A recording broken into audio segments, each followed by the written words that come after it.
എൻ്റെ ജനങ്ങളെ, നിങ്ങളോടൊന്ന് ചോദിക്കട്ടെ, ഖുർആൻ പറഞ്ഞതാണോ കള്ളമാവുക അതോ ആലിമ് പറഞ്ഞതാണോ കള്ളമാവുക?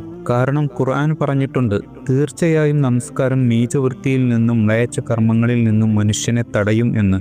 ജനങ്ങളുടെ ഇമാമിൻ്റെ നമസ്കാരം ഇമാമിനെപ്പോലും തിന്മകളിൽ നിന്നും തടയുന്നില്ല എങ്കിൽ ജനങ്ങളുടെ നമസ്കാരം പിന്നെ എങ്ങനെ അവരെ തിന്മകളിൽ നിന്നും തടയാനാണ്?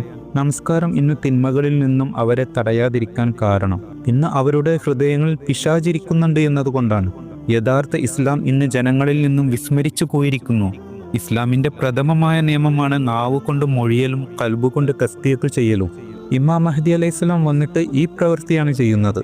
ആദ്യമായി നിങ്ങളുടെ ഉള്ളിൽ ഈമാനിൻ്റെ ഗുണവിശേഷങ്ങൾ കൊണ്ടുവരേണ്ടതുണ്ട്. നിങ്ങളുടെ ഹൃദയങ്ങളെ അള്ളാഹുവിൻ്റെ നൂറ് കൊണ്ട് പ്രകാശിപ്പിക്കപ്പെടണം. ആദ്യമായി നിങ്ങളുടെ നിസ്കാരങ്ങളും നോമ്പുകളും നേരെയാക്കേണ്ടതുണ്ട്.